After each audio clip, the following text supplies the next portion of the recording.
Okay, well, thank you very much for the invitation to speak here. Wonderful meeting to come to. So I'm going to also to talk about RNA, but a very different aspect, RNA catalysis, because RNA can act like an enzyme, and many of us think that was absolutely crucial in the origin of life on the planet through the RNA world.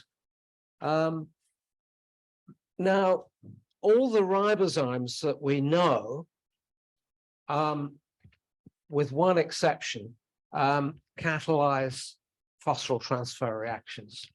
But an RNA world where there were no proteins, according to the hypothesis, only RNA catalyzing reactions. So a much wider range of chemistry would have been required, including difficult reactions like making carbon-carbon bonds and maybe carbon-nitrogen bonds and so on.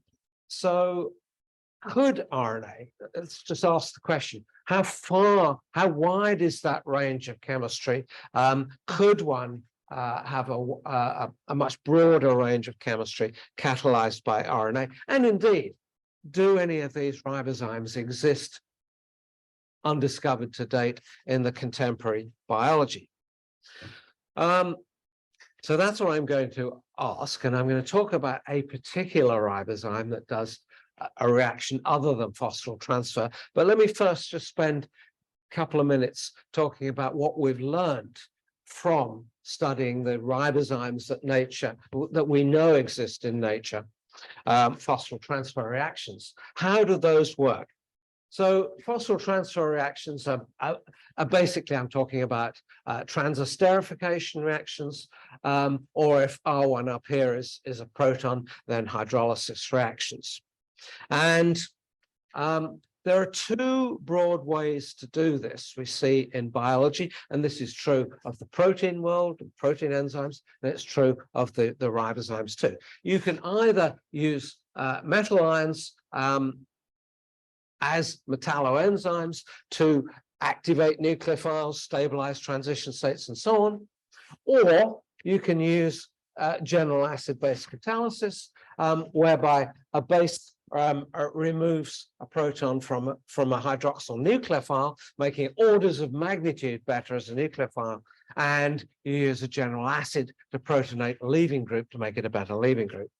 And in my lab, we've made a lot of studies over the years of this class of ribozymes, the nucleolytic ribozymes. I mean, most people have heard of the hammerhead and hairpin ribozymes, for example.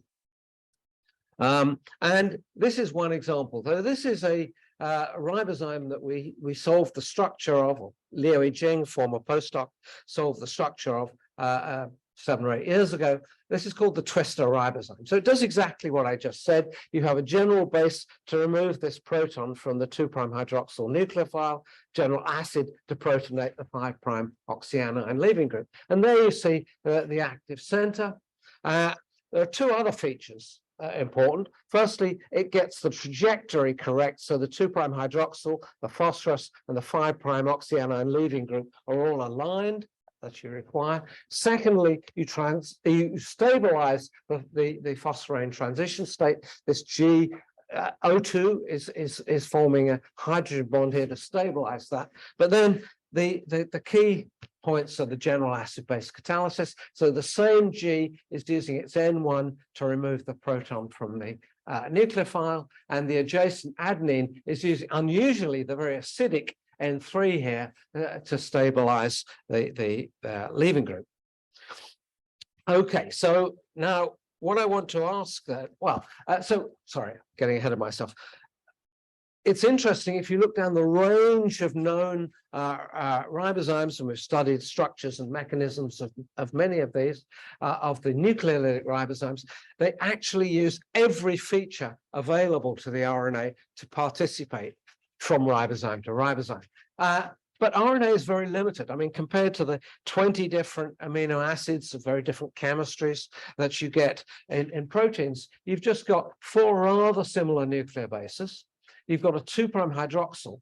And given that this is a polyanion, you've got associated hydrated metal ions. And different ribozymes use all of these features. And this tabulates 8 of the known nucleolytic ribozymes according to what acts as the base and what acts as the acid. And you can see that it is nuclear bases are very common. And in particular, the N1 of G is used in the majority of these ribozymes as the general base. And a number used nuclear bases as general acids, particularly A or C. But in addition, here you see a hydrated methyl ion in the pistil ribozyme is acting as general acid. And in the hammerhead, we believe the 2' hydroxyl is acting as a general acid. And in this group here, HDV and TS, a methyl is acting as general base. So everything RNA could use, it does use in some circumstances. Okay, that's all I want to say about phosphoryl transfer. But to what extent can we broaden these concepts from the phosphoryl transfer reactions to a wider range of chemistry? And in particular, I want to talk about methyl transfer.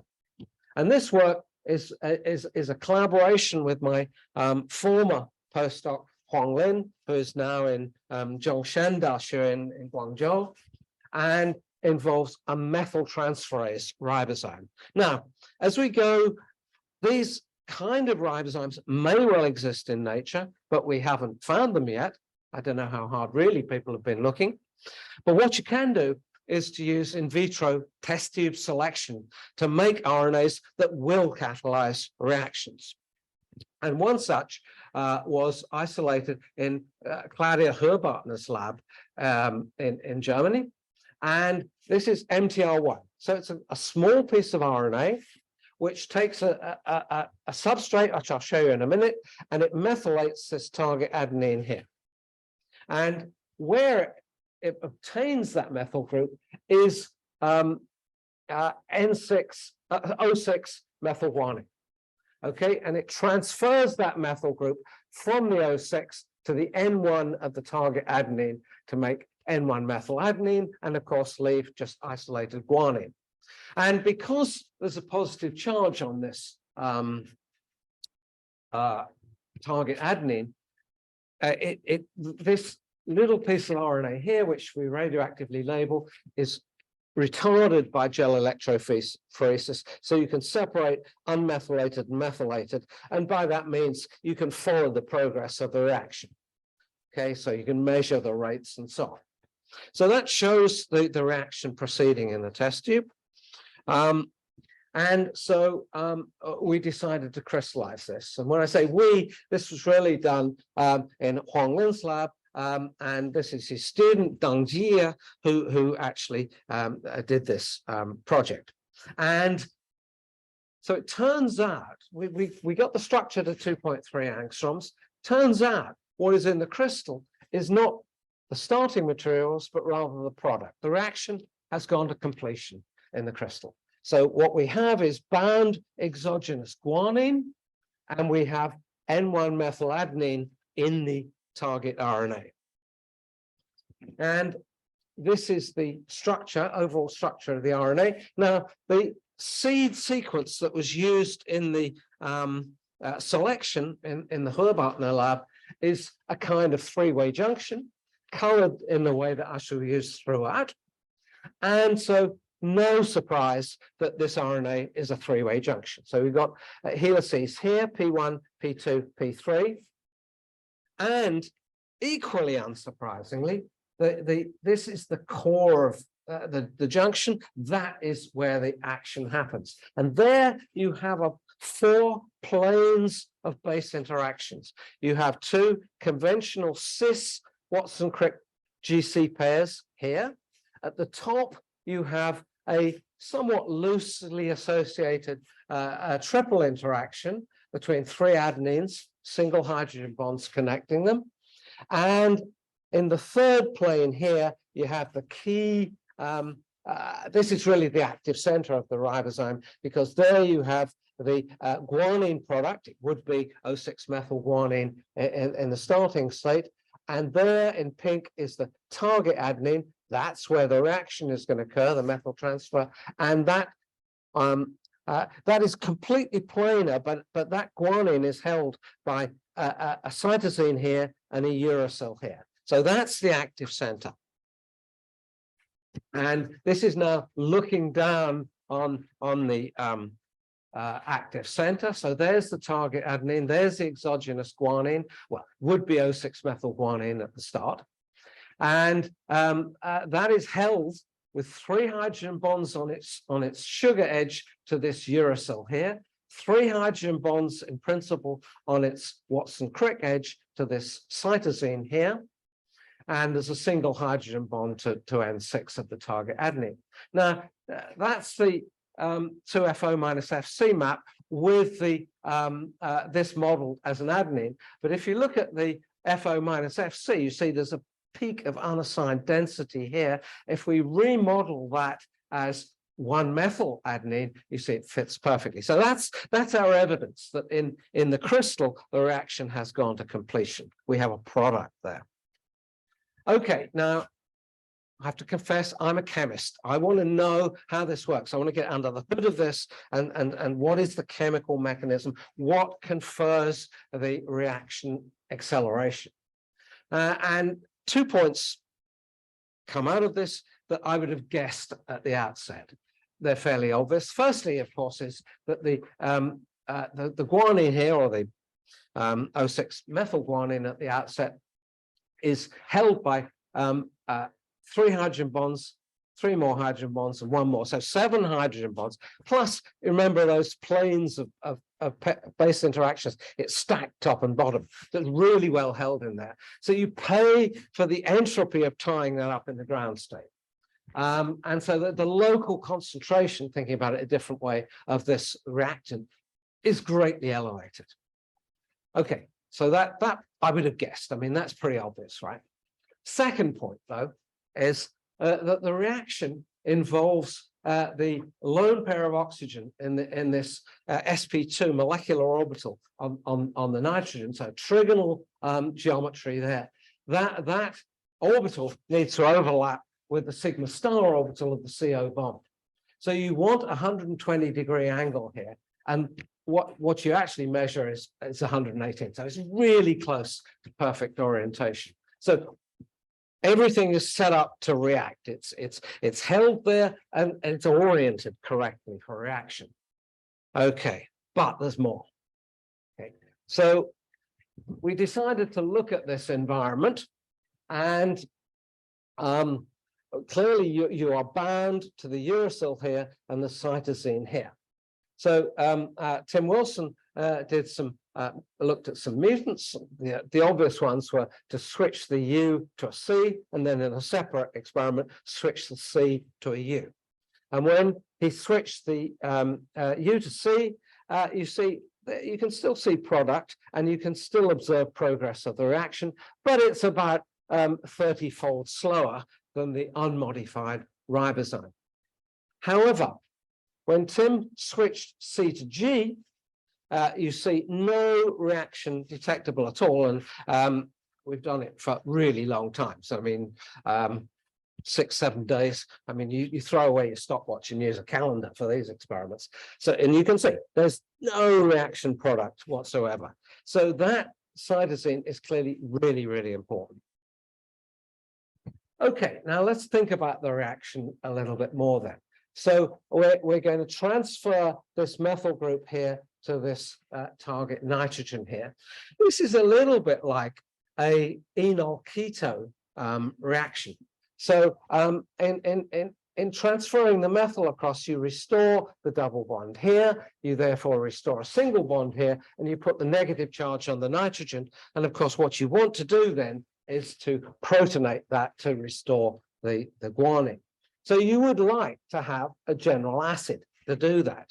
So general acid catalysis could be very important in this reaction. So what would be the general acid? Now, the cytosine in its ground state has no proton on N2 here. The O6-methyl guanine has no proton on N1 here, so there is no potential for a hydrogen bond here. So we would kind of like to have another hydrogen bond to bind this ideally. Cytosine, of course, it has a relatively low pK of 4.3, but when it's protonated, you put a proton on here, and So you now have the potential for another hydrogen bond. So if you protonate here, you've got this extra hydrogen bond. And now, of course, what you've created is a potential general acid to do this reaction. This, as I say, is a low pKa, but in this environment, I would predict it would be raised probably 2 units. I guessed before we ever measured it, it would probably have a pKa of about 6. So now we can propose a mechanism on this basis. So let's say the first step is to activate the ribosome by protonating the cytosine, the C10. So now we've got a proton on here, and we can now bind the exogenous O6-methylguanine. And of course, we have the extra hydrogen bond. And now I've shown this in 2 steps for clarity. In reality, I think they would occur simultaneously. But now we're all set to proceed. So we know this orientation is perfect. We've got our nucleophile ready to do an SN2 attack on this methyl group, and we've got a general acid in place, so we can flip the electrons absolutely smoothly all the way across, transferring the methyl group to the nitrogen here, flipping the proton over, and restoring neutral cytosine here, and we've got normal guanine here now. Okay, so that is the proposed reaction. Now, if that is the case, then this reaction should be strongly pH dependent because we require the protonation of the cytosine at the outset. So Tim measured the pH dependence. Now, previously, we'd done all our experiments up here at about pH 7.5, but you see the reaction increases as we suspected it would with lowering the pH with a maximum of about 5.5. This corresponds to a pKa of 6.1, which likely corresponds to that cytosine. It dips down again, so you have a second pKa. That is probably protonation of the N1 of the adenine, because if you protonate it, you can't transfer a metal group. Okay, so now what we did was to do some atomic mutagenesis, collaborated with my good friend Joe Pitcher early in Chicago, who had synthesized a series of C-nucleoside analogs. And so we used 2 of those. The first one was 1-deazocytosine. So this is, as I say, C-nucleoside. It has carbon there, otherwise identical, doesn't change the Watson-Crick edge, but raises the pKa to 11.4, and that is dead. As soon as we do that, we have no reaction. We then did a second experiment where we retained this, but converted this carbon to a nitrogen. So that's better known as pseudo-iso-C. When we do that, we now have a pKa of 3.7, and the reaction rate comes right back. So you do one change, you knock out the reactivity, you make a second change, bring it back. Neither of those changes affects the Watson-Crick edge. All you're doing is playing with the pKa's. Okay, so that's pretty good evidence. Okay, last point I want to really make then, really to burrow into the chemistry of this. And I know not everybody cares about what proton goes where and so on, but I do. I want to know how these things work. So we've used quantum mechanics to explore this in greater depth. So actually my PhD is in quantum chemistry, so I was kind of going back to my roots, but I have to confess it's 50 years since I did it, so I kind of forgotten what the modern, didn't ever know what the modern programs are. So I collaborated with the best person I know in this business, who's Darren York at Rutgers, and his student Erica McCarthy. So this is the result of a quantum mechanical calculation for this reaction potential energy surface. And we have 2 axes. One here is proton transfer. So that's the transfer of this proton across here. And the other is the transfer of the methyl group on this axis, which is across here. Okay, so we can move those simultaneously or independently or whatever, and that covers this 2D space. Now, people that know some quantum mechanics will know that we're severely limited on what we can do precisely. In fact, we're limited to pretty much things with 1 electron, which is the hydrogen atom, or things like the hydrogen molecule ion and so on.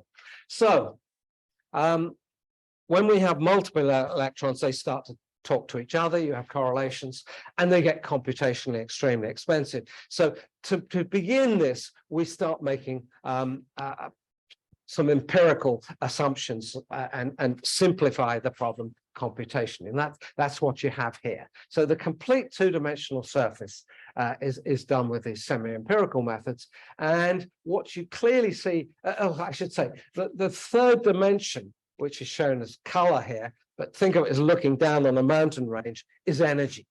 Okay, so we have these two reaction coordinates plus energy coming towards you. And you can clearly see the scale of energy is here. There's a big barrier coming in here. So actually, if you do the obvious thing, which is you're moving both the proton and the methyl group simultaneously, so everything is happening at once, then you're going up this diagonal here, and you have to go across this high energy barrier here. Similarly, if you move the methyl group first and then the proton, you have to go over this big barrier here.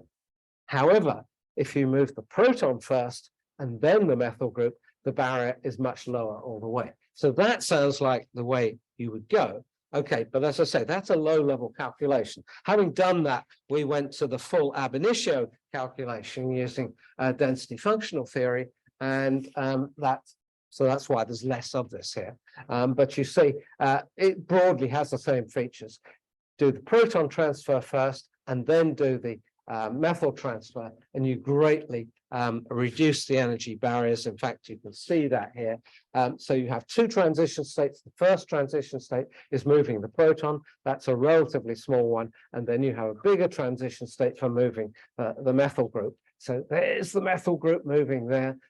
In here, you've got the proton moving there. So that seems to be our best estimate for how that reaction proceeds. And that's pretty much our current state of knowledge.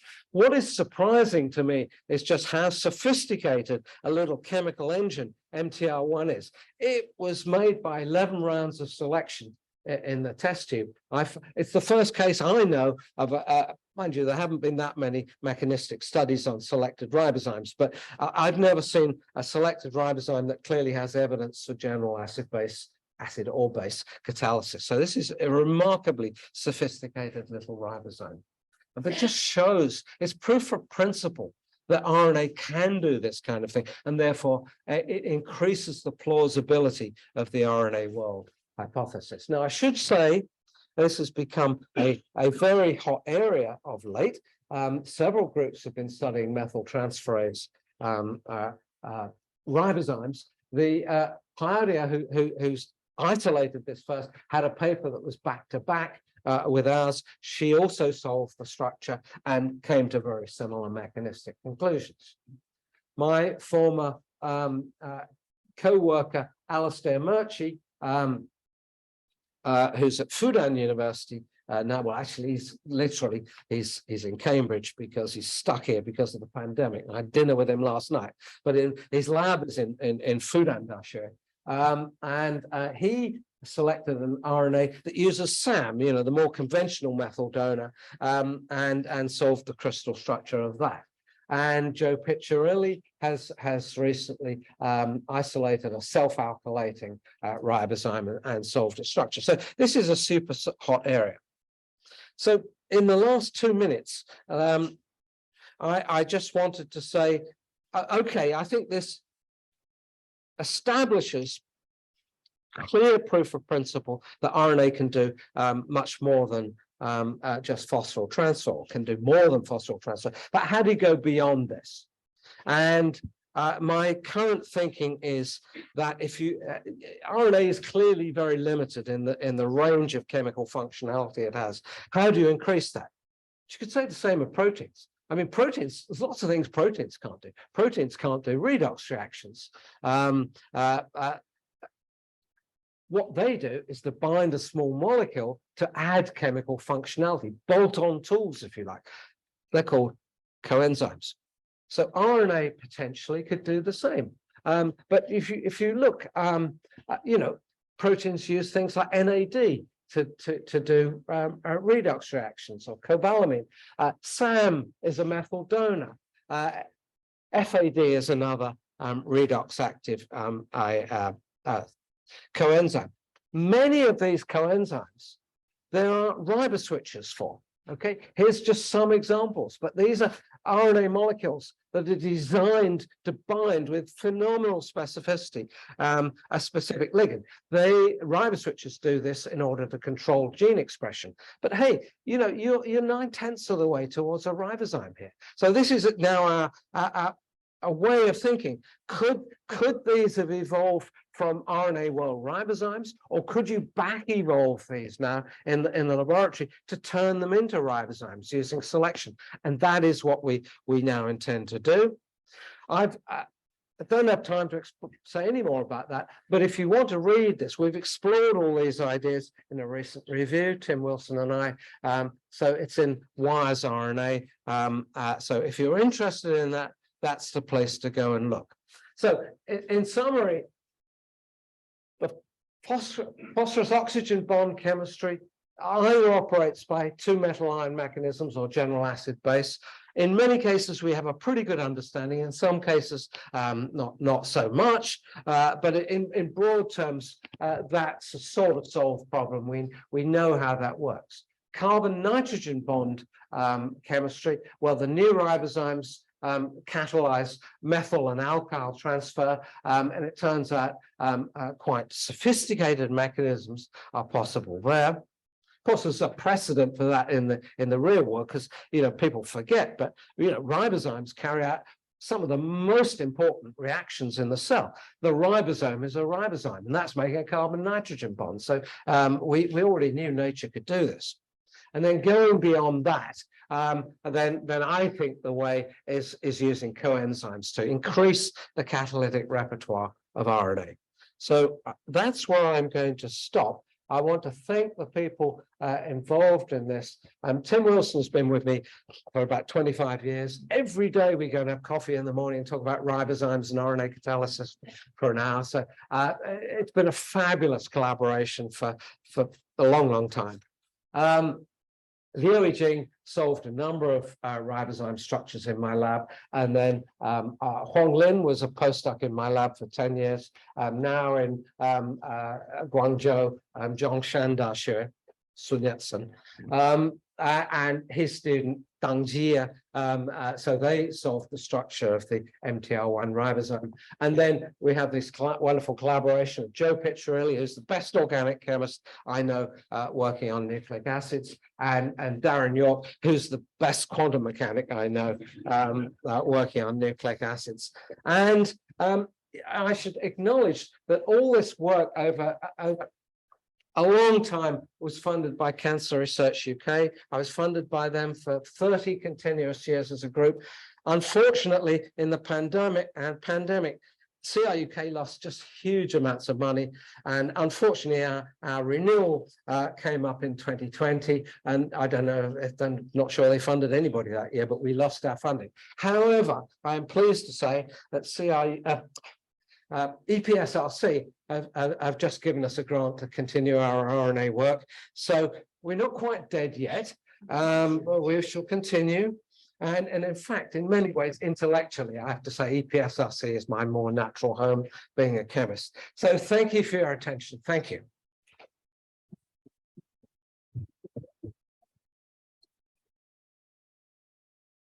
Thank you very much. Questions? So we have the first question already and a second over there. So okay, good. All right. Where are I coming from? 1, 2. Thanks a lot, David. Amazing talk about the biomolecular reactions and everything. I was wondering that is there any sequence specificity in terms of other than adenine as a substrate for doing the methyl transfer, or if there is a possibility that we can do the methyl transfer to any other, for example, to cytosines or to thymines there? Well, those are obviously critical players. So I would not want to mess with the core of that too much. However, effectively you've got a three-way junction with the adenine in the middle of that. The sequence either side of that, broadly speaking, is not that critical. So you can reprogram this to target any other sequence. However, it does turn out that sequence immediately flanking that adenine modulates the speed of reaction. And I think there's some interesting things to be delved into there. But essentially, you can it's a bit like guide RNAs targeting complexes. You can target this where you like. And it doesn't just transfer methyl. In fact, it was selected to target transfer an alkyl, a relatively bulky alkyl group. So you can transfer a lot of these things. So you've got a fantastic tool here for transferring alkyl groups, which could be a cross-linker, for example, or a fluorophore. Those of us that do, it's a constant problem when we're doing, say, FRET on big RNA molecules. We want to put one fluorophore here, one fluorophore there. This is a fantastic tool to do that sort of thing. So I think it's going to be a great tool, and potentially we're thinking about how to get this into cells and do targeting with fluorophores or cross-linkers into cells. So I think the programming aspect of this is important. I should say Huang Lin is following this up more than we are. But thank you. Hi, David. A most fascinating exposition on this subject, and you'll be very happy to know we are as interested in protons as you would be. I'm buzzing with questions, so I'll catch you later. But then one pressing question would be the rationale for you going down the DFT way rather than relying on kinetic isotope effect studies or proton inventory studies to understand how the proton transfer is kind of weighing down on the reaction mechanism. I think it is it's tempting to do kinetic isotope effects in these experiments. I mean, you need orders of magnitude more precision in the measurements you make. You're talking about tiny little differences on top of your rates and so on. But in principle, you're absolutely right that it's a good way to probe it.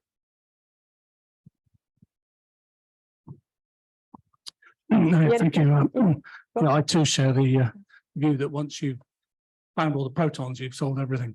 But can you use your modified cytosines to reverse the reaction? Can you stabilize the enolate form to take the methyl off the adenine?